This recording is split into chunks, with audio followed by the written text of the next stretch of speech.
Hi, everyone. David Aragona and Mike Beer here, taking a look at one of the big races at Kentucky Downs this Saturday. Race 9 is the Grade 2 Music City for the 3-year-old fillies, going the 6.5 furlong distance on that undulating grass course at Kentucky Downs. And we've got a large field signed on for this one. A lot to dive into if you're doing your handicapping. And if you want to do so with DRF products, we still have this Kentucky Downs package available where you can get all access PPs. We've had this available since the start of the meet, 7 cards for $20. You can still buy it at shop.drf.com. Well, Mike, we have, I think, 16 entered for this race. Only 12 will get to participate. We'll see if there are any scratches, if maybe some of those also eligibles can draw into the race, but it is a wide open affair. I think the lukewarm morning line favorite is the number 10, She's So Spicy, who's coming back from a trip overseas to Royal Ascot. Really fast filly She's So Spicy is. So we'll see. Listen, her overall form I will not argue with. I don't care too much about the Group 1 try last time. You know, you do have to worry about getting out in distance with her. You have to worry about her running at Kentucky Downs as well. But getting out in distance, she's been really sharp going shorter. She definitely seems like a horse that wants to be forwardly placed, and we'll take a look at the Timeform US pace projector for this Music City, and it does seem like she should be fast enough to get to the lead if they really want to hustle her out there, Mike. They might be a little bit concerned about the distance, as you were noting, so I wonder how aggressive they're going to be in the early stages over this new turf course, but just the horses that are drawn inside her, like the number 1, Chloe, and the number 3, Classic Q. Well, it should be noted, Chloe goes out for the same barn as She's So Spicy, Jose D'Angelo, so I don't think she's going to be messing up her stablemate too much. And Classic Q has more route speed, so I don't think she's going to be on the front end going this far. Yeah, that's how I looked at it the same way. I mean, Chloe did sort of get herself involved on a fast pace the last time we saw her. But like as you pointed out, a stablemate of She's So Spicy. I doubt that those two are hooking up early in this race. And the other speed is Classic Q on a pretty significant turn back here. Maybe the pace player that messes things up for She's So Spicy a little bit could be the number 8. She's a Funky Drummer, who did show speed on turf last year. We'll see if she's aggressively ridden here for trainer Larry Ravelli.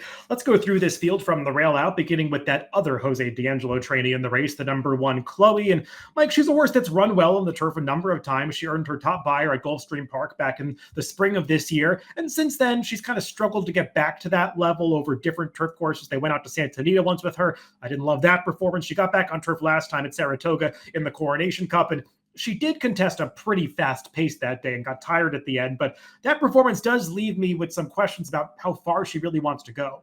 Yeah, I'm with you. I didn't like the one time they went down the hill there, 3 starts back at Santa Anita. I know she conceded the lead that day to the winner, who's also back in here, but I also just didn't think that she ran that well in that race. And yeah, she was involved on a pretty quick pace last time, but it's not like that race totally collapsed.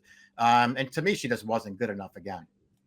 Number 2, It Ain't 2, is the most experienced member of this field. She is making the 18th start of her career, which you don't often see for a 3-year-old filly. She actually ran 13 times overseas in Europe last year before coming to the U.S. for new connections. And, Mike, she hasn't won yet in North America, but I think she's run better than it looks a few times, particularly 3 back in that Mamzelle, where she got really rank in the early stages, was just unsettled most of the way. She got steadied back in the early stages of the Alley Wow, 2 back behind a slow pace. We'll take a look at her most recent start when they tried to stretch her out in distance to a mile in the Ontario Colleen up at Woodbine. And I thought she kind of started to put things together in here because she showed improved tactical speed, albeit going a longer distance, but she got to the front end and upper stretch and kind of broke away from this field. And you could just see the distance getting to her at the very end of this race as she got run down by a pretty good horse in Candy Quest, who's run some nice speed figures recently. And I think the 6.5 furlong distance could be absolutely perfect for this horse. I agree with you. And I do like that they sort of legged her up last time going that mile. Let her run a little bit in that race to make the lead. And as you pointed out, you could see her get tired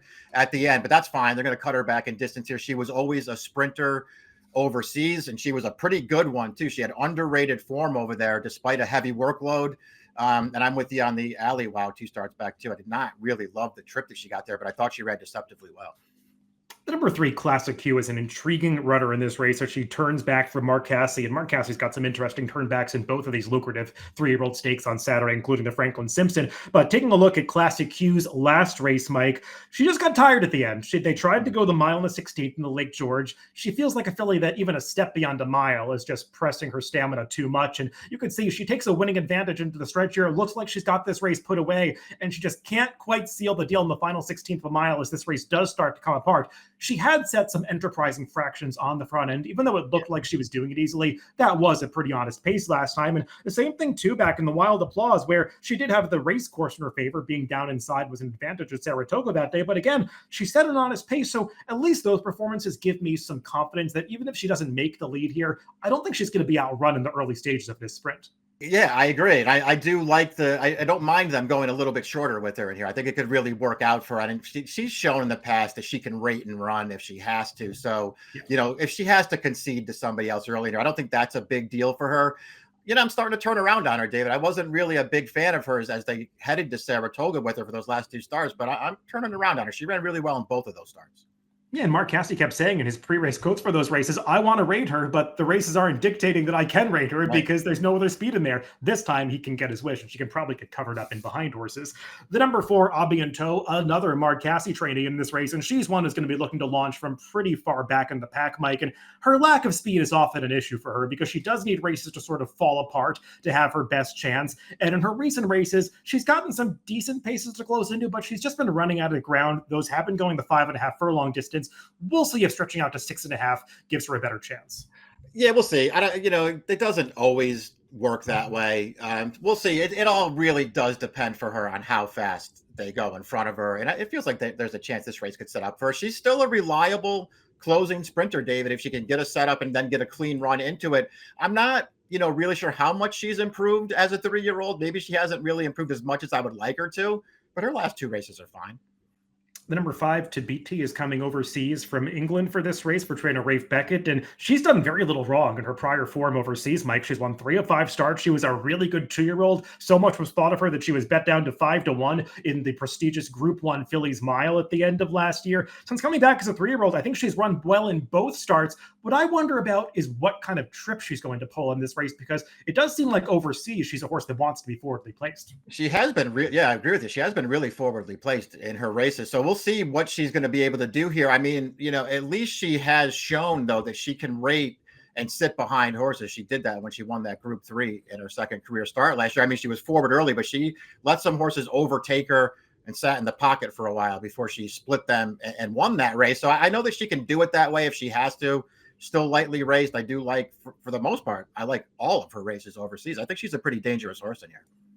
The number 6, Jungle Peace, is another horse that might want to be forward. And as we're talking through this race, Mike, I'm starting to see a little more speed than I initially thought in here, because Jungle Peace is a horse that has done her best running towards the front end. And she's shown the ability to be very forward in sprint races. I know that they've gone longer in some recent starts, and maybe that's dulled her speed a little bit. You could see the 9 furlongs just kind of exposed her stamina limitations to back in that honeymoon. And then last time they tried to rate her in the San Clemente, that's not really the way she wants to be ridden, especially going that far. So they'll probably be more aggressive here. I just wonder how good she is. Yeah, I don't really like her races enough to, want to upgrade her, even if I did feel like she was going to get the right kind of a trip in here. And, your point's well taken about this, about her maybe being part of this pace, but she just really hasn't been any fast-paced races, David. I know she's coming in from California, but even when she wired the Senorita, that pace was not fast, man. They just let her have the lead in there, and she got the job done. I just don't see her getting that kind of a trip in here. Number 7, Pondering, feels like a horse that always had some talent, but took her connections a while to figure it out and sort of get her to put that talent into the afternoon performances. She had some really bad luck over the winter, losing the rider in 2 consecutive starts. But since they've gotten her on turf recently, things have really started to click for this filly, Mike. And she's coming in off a really nice effort last time where she actually beat older horses in a stakes race. Yeah, she ran really well there too. I liked the way that she did it that day too, Dave, because she sort of got bumped at the start to wind up last, and so Gaffalione just sort of let her settle back there, and he waited until they got into the stretch before he wheeled her out. Yep. Came with a really good run, I thought, to close that race down. 2 starts back, she was a little bit closer to a really fast pace and made the lead and got run down by a horse who made the last run in there. So I think overall her turf form is really good. You mentioned like her connections had a little trouble figuring out what she wanted to do. And I think part of that was the turf debut at Fairgrounds, which, by the way, she was going to win by open lengths before she tried to jump the rail in deep stretch. So they went back to dirt after that. She seems like she's a turf horse, and she's in good form right now. She is the younger half sister to Think Big, who did also start his career on the dirt and really blossomed when switched to turf. And it looks like she's on that same trajectory. The number 8, She's a Funky Drummer, is a horse who has run well at Kentucky Downs in the past. Actually, you could argue might have run the best race in that untappable stakes last year when she was run down in the late stages by Kilwin, because that was an honest pace that kind of came apart at the end. And she held on well for second. Since then, Mike, she hasn't quite matched that performance, but they tried to go longer with her in the Jessamine. That was just too far for her. And she came off the layoff last time at Hawthorne on the dirt, and maybe that was just a good prep race. Yeah, maybe it was. She's a wild card in here for exactly what you said, David. I mean, her untappable, which was her turf debut, is a really good performance. Yeah. And she's been on turf once since then, in the Jessamine, where they tried to go longer with her, and she just didn't really see it out. I mean, there are things to like about this horse at a big price. Speaking of the untappable, the winner of that race is up next, the number 9 Kilwin, and she really served notice that she was a talented filly that day as she made a big run down the center of the course to beat that field. And they tried to go longer in the Breeders' Cup. That didn't quite work out. They've gotten back to sprinting her this year, and while she was a little bit disappointing in her first couple of turf efforts, she has blossomed since getting on the dirt recently. And we'll take a look at the most recent of those dirt performances when she upset the field in the Grade 1 test. And while she is a horse that would have been rallying from the back of the pack anyway, Mike, I do think you have to give her a little bit of extra credit because she basically went to her nose at the start of this race, stumbled very badly, was way behind the field early, but gradually caught up and was able to run down the talent at ragtime in the late stages. I wonder what you make of this recent speed figure improvement on the dirt, because she's earned a pair of 96 buyers in a row, and it does make it a little strange that now they're going back to turf, but it's hard to pass up these big purses at Kentucky Downs. Yeah, exactly. Especially when you have a filly who handles the grass. So yeah, I'm not surprised to see them enter back in this race. It's going to sound really stupid to say this for a filly, as you pointed out. She's improved 20 points as far as buyers go since they switched surfaces. She's a 2-time stakes winner now and a Grade 1 winner on the other surface. I love her as a turf horse. She's good on dirt. I love her as a turf horse, and I know the 2 losses off the layoff this year. You could say she didn't run great. I didn't think she had a fair chance in either one of those races. With She's So Spicy just sort of dominating up close to the pace there. The first one at Keeneland, where they just didn't even go fast at all. That was a super slow pace. I like her as a dirt horse. I love her as a turf horse, and I kind of feel like she's the horse to beat in here. Let's talk a little bit about She's So Spicy, who did beat Kilwin in those 2 turf efforts earlier this year. And she looked really good through all 3 of her turf races when she first got on the surface back in Gulfstream in February of this year, and then through the Limestone and the Mamselle. She was just winning those races as much the best horse each time, laying down some enterprising fractions and holding on at the very end. They got ambitious, Mike, going overseas to Royal Ascot. That's always tough for an American horse to do, especially a younger one. And they tried the males in the Commonwealth Cup, a Group 1 race, and she showed speed, but just you could see halfway through the race that she had nothing left and the tank was empty. They've given her some time since then. They're coming back for this spot. She's got to come off the layoff. She's got to prove she can get 6.5 furlongs, but she's got the talent to beat a field like this if she's ready. I agree. She's really talented. She even ran some really nice races on dirt, but once they switched to turf, and again, it took me a couple of starts to warm up to her as a grass horse, because she had such an easy trip when she won the Limestone that I didn't really buy into her. She won me over in the Mamselle 2 starts back. She really ran well that day without really descending for the lead, just sitting off another horse and then crushing that field through the stretch. I know she's talented enough to win. I do have, concerns about the added distance and, shipping back over from England and all that stuff, especially as, a filly who's the morning line favorite. But I'm not going to be surprised when she runs well here. The number 11 Italian Soiree is a horse that took a long time to actually try a turf sprint. She sprinted well early in her career on the dirt. They tried the turf pretty early on, going 2 turns, and she had some trips in a few of those races. They finally got her into a turf sprint last time in the Coronation Cup at Saratoga. We'll take a look at the stretching of that race, Mike, and I think in our preview, neither one of us picked her, but we kind of talked around her, like maybe turf sprinting might ultimately be what she wants to do, because she showed the ability to do the 2 things she was trying here, and it all worked out for her. She did get an absolutely perfect trip to win this race, saving ground behind the fast pace that came apart, came through along the hedge to get the job done. And the waters are getting much deeper here, Mike, but she might still have some blue sky ahead of her sprinting on the grass. It's certainly possible that she could go forward again. I mean, I have no knocks on that race that we just watched there. I mean, if I'm being honest, I don't, love that the Coronation Cup as a race overall, but I appreciate what Italian Soiree did in there. And again, that pace was really fast, and it's not like she came from a million lengths out of it. But she did get a really good trip in there, and she's just going to have to run a lot faster, it seems like, against this field.